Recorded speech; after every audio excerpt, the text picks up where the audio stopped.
You don't start as a ghost.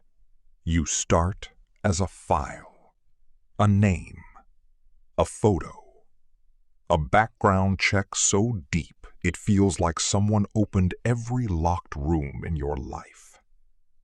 They ask where you grew up, who you know, what you believe, what scares you. You think the interview is about your answers. It isn't. It is about your face when you answer, your hands, your pauses, your lies. You are sitting in a clean government room with no windows, trying to look calm while three people decide if your life is useful enough to disappear. At the end, one of them closes the folder. He doesn't smile. He just says, "If we call you again, your old life starts ending." And 2 weeks later, they call. Training does not feel like becoming powerful. It feels like being broken into smaller pieces.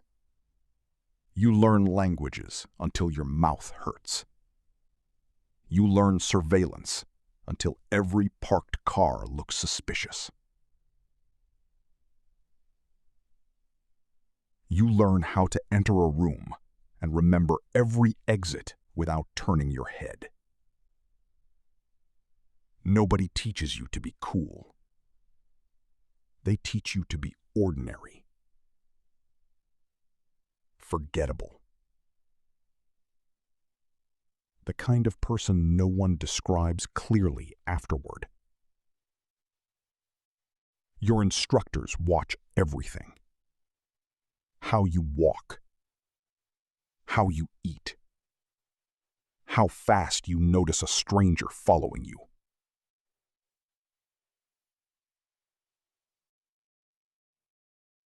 The first time you fail, they don't yell.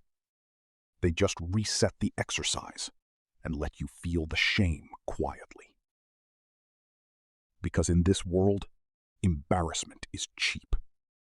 Mistakes are not.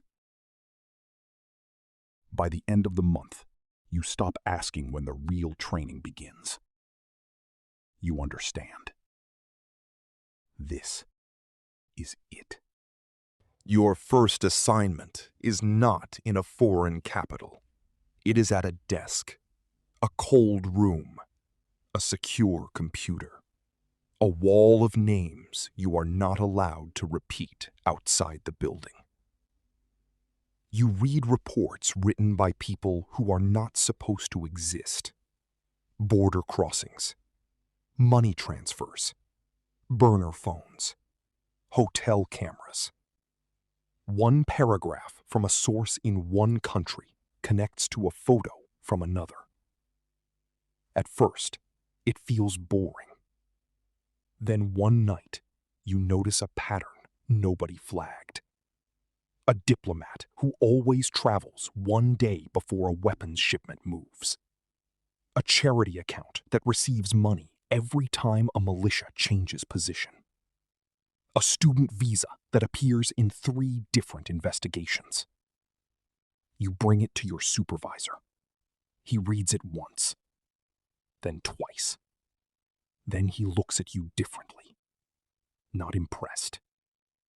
Interested. That is more dangerous. Your first field role is simple. Watch. Do not approach. Do not speak. Do not improvise. You sit in a rented apartment across from a hotel in a city where nobody knows your real name. The curtains stay half closed. The coffee tastes burnt. The camera lens sits behind a small hole in a cardboard box. For 6 hours, nothing happens. Then the target arrives. Gray suit, no luggage, 2 phones. He looks like nobody. That is the problem. You take photos. You record times. You follow at a distance through wet streets and evening traffic. Your heart is too loud. Your breathing is too obvious. At least, it feels that way. Then, the target suddenly stops walking. He turns. And for one frozen second, you think he sees you. They do not give you a weapon. They give you an envelope. That scares you more. Your job is to move something from one person to another without anyone understanding that anything moved at all. A cafe, a train station, a public bathroom, a crowded street market. Every ordinary place becomes a machine with too many moving parts. Your hand touches the envelope once. Only once. A woman in a red coat sits 2 tables away. A man reading a newspaper never turns the page. Your contact is late. Or maybe you are early. Or maybe the operation is already compromised. You remember the rule. If it feels wrong, it probably is. But if you leave too soon, someone else may die for your caution. Then your phone vibrates. 1 message. 2 words. Abort now. This is the level where the job stops being about countries. It becomes about people. Your first asset is not a spy from a movie. He is tired, nervous, sweating through his shirt. He works inside a ministry that pretends to be boring. He says he wants to help because he believes in freedom. Maybe that is true. Maybe he wants money. Maybe he wants revenge. Maybe he just wants someone powerful to tell him he matters. You meet him in the back corner of a small restaurant while rain taps against the windows. He gives you a memory card. His hand shakes when he passes it. Yours cannot. Because if you look scared, he will become scared. And scared people make calls they should never make. That night, you learn the cruelest part of intelligence work. Trust is not a feeling. It is a risk you manage.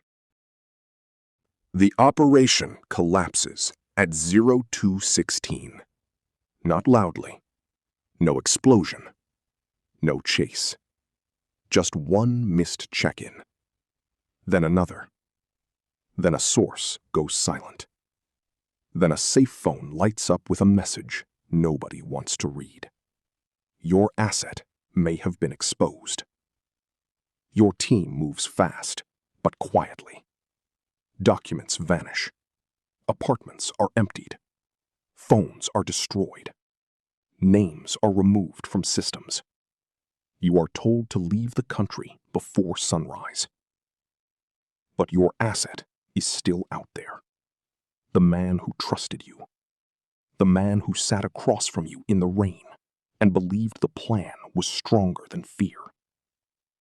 You ask if extraction is possible. Your supervisor does not answer immediately. That silence tells you everything. For the first time, you understand what deniable really means. It means someone can disappear, and officially, no one was ever there. After the failed operation, they do not fire you. They promote you sideways into work that has no badge, no office, no clean explanation. Your passport changes. Your name changes. Your habits change. You learn to live out of bags you can abandon in under 10 seconds. You stop keeping photos. You stop buying things that make you look like yourself. Hotels become safer than homes.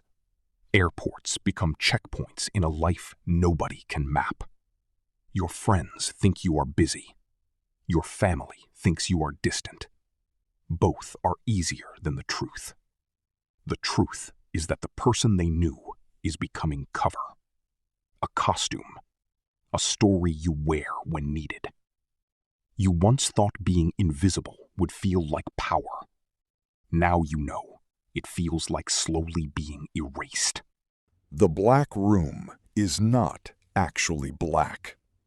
It has fluorescent lights, plastic chairs, a metal table, a screen on the wall showing live satellite footage from a country you are not officially in. Everyone around the table speaks softly.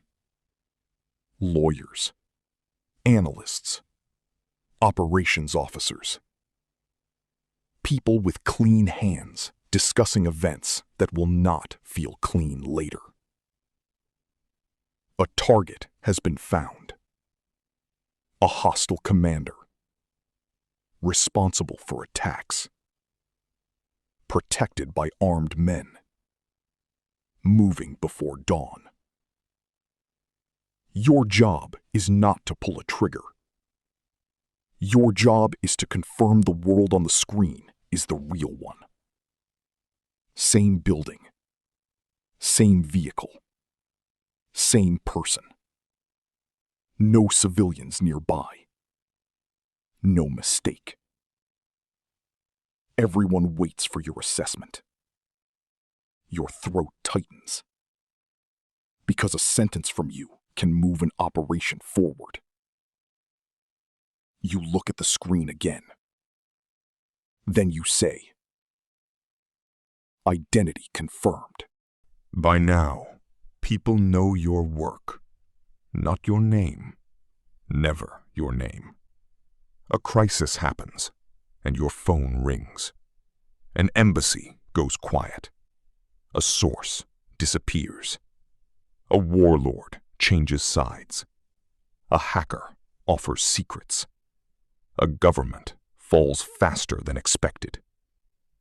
You are sent when the situation is too sensitive for soldiers and too dangerous for diplomats. You arrive with a plain bag and a passport that feels real because everyone needs it to. In the lobby of a hotel, a man sits waiting with a newspaper folded in half. He has information that could prevent an attack. Or he is bait. You sit across from him. He smiles like he already knows your cover story. Then he says your real first name. Not the one on your passport. Your real one. And the room suddenly feels smaller than a cell. There is no panic. That is what saves you. Your face stays still. Your hand does not reach for anything. You smile like the name means nothing. But inside, every alarm in your body is screaming. If he knows your real name, someone leaked it. If someone leaked it, your network may be exposed. If your network is exposed, people are already running out of time. You leave the hotel the way you entered. Slow, normal, forgettable. Outside, the city is loud and bright and completely unaware that your life just split in half. In the car, you send one coded phrase. Then, the evacuation chain begins. Safe houses go dark. Accounts freeze. Phones die. People disappear into pre-planned exits. You do not know who betrayed you. But you know one thing. The hunt is no longer one direction. Someone is hunting back. Years later, you are no longer the person entering rooms. You are the person others brief before they enter. You sit outside the director's office with a folder on your lap. Inside it is a proposal nobody wants to own. A secret channel. A hostile regime. A chance to prevent a war. Or start a scandal that will outlive everyone in the building. You have done every version of this job. You have watched, carried, handled, run, lost people, saved people, lied to people who trusted you. And now younger officers are waiting for your decision. The door opens. You step inside. No dramatic music. No flag waving. Just a quiet room, a table, and the weight of invisible consequences. The director asks, "Can this work?" You look down at the file, and you realize the answer is the same as always. Yes. If nobody ever knows we were there. At the highest level, you do not feel powerful. You feel haunted. Every success is classified. Every failure has a name. Some are on paper. Some are only in your head. The public will never know what you prevented. They will only know what slipped through. They will call you monster, hero, liar, patriot, criminal, necessary evil. Sometimes, all in the same day. You sit alone in a secure office after midnight, staring at a world map covered in quiet problems. No medals on the wall. No photos. No proof that the best parts of your life happened. Just files. Warnings. Names. And a phone that only rings when something is already going wrong. You wanted to serve your country. Then you wanted to survive the job. Now you understand the final rank. Becoming someone history uses, but never admits existed. Most people think spies live in action. They don't. They live in silence, in rooms without windows, in names that change, in choices that never become headlines. And at the highest level, the reward is not fame. It is disappearing so completely that even your victories leave no shadow.